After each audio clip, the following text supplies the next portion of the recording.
Welcome to Telltale Books.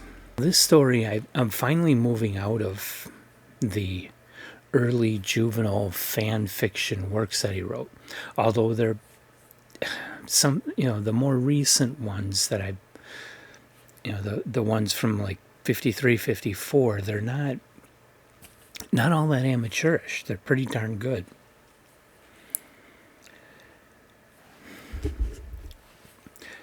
So this story, Glowworm, which was published in February of 1956 in Infinity Science Fiction, this was actually his very first professional sale. Even though he actually had stuff reach print before Glowworm reached print, he sold this one before he sold the other stories. So this is on record as his first professional sale, and it's his first professional science fiction fantasy work. I read this story in the Essential Ellison. This is the first edition of it, the 35-year retrospective, not the 50-year retrospective. His introduction to Glowworm in here, he mentions that James Blish, famous science fiction writer and famous science fiction critic and reviewer, he called this the worst science fiction story ever written. Now, I don't know what was behind that, but I don't feel this is the worst ever written. I've read some much, much worse ones. Most recently, John Brunner's Galactic Storm is definitely a worse story than Glowworm. This story is definitely science fiction. The basic synopsis: you have a man who is the last man on Earth. There's been global wars. 1956, you can guess, atomic wars, World War III. And everyone else is dead. This one guy has survived because he was part of the government program to create super soldiers. And so he was augmented in a way that allowed him to survive through the war. So he's all alone on Earth, and he comes across, because some Earth people had left Earth before the wars were over, and they colonized Proxima 2. Probably Proxima Centauri is being referred to, which we know actually likely has at least one Earth-like world. So some human beings did leave Earth, and they've colonized another distant planet. And so the last guy on Earth, he finds that there's a spaceship.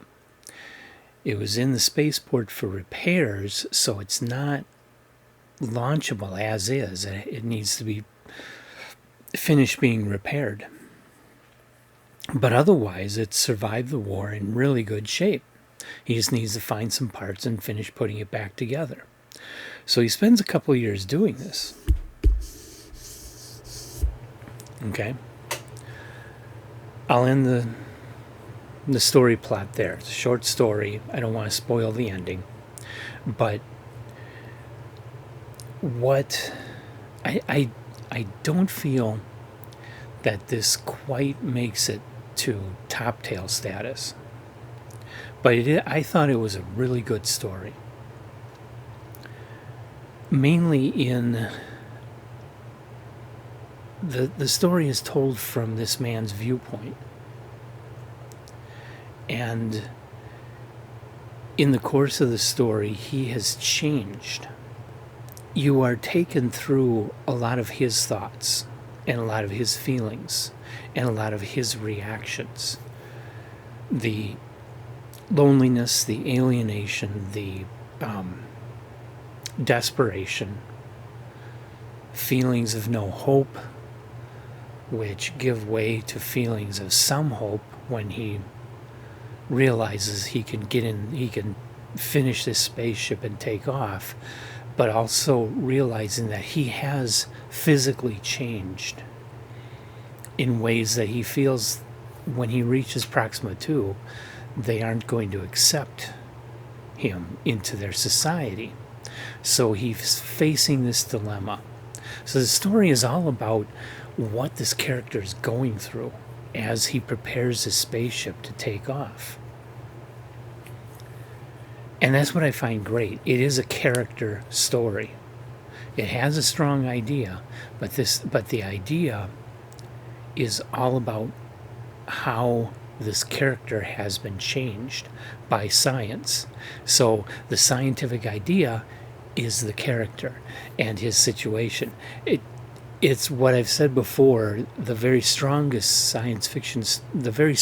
characters in science fiction are going to be found in stories where the idea and the character are so inextricably woven that the only way the story can be well written is through good characterization.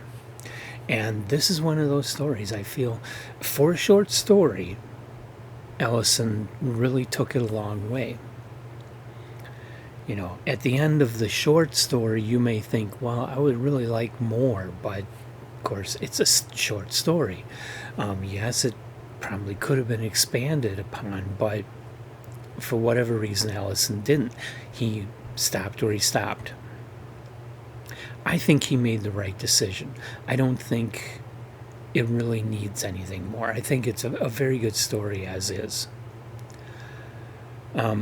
Also in his introduction, Ellison makes a comment that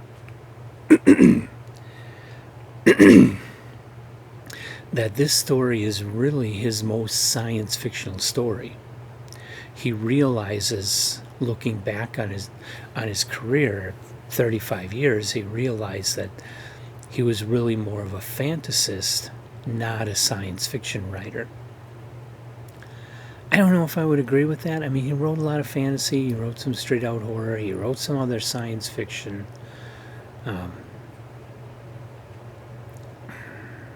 I wouldn't, he didn't want to be called a science fiction author because he wanted that ability to write whatever struck his fancy at the moment. And I back that 100%. I don't think anybody should really be pigeonholed as just a science fiction author.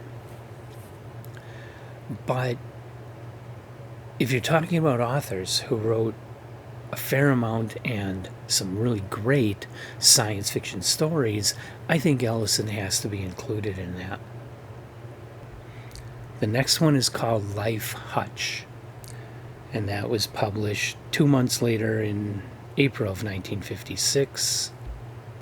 2 months later in April of 1956, it's actually part of a small, loosely connected series called the Earth-Kaiba War. And that was published in If magazine, which was one of the more major magazines then. Infinity was one of the lesser magazines which disappeared before the 1950s were done. If magazine hung around until the 1970s and was a companion to Galaxy.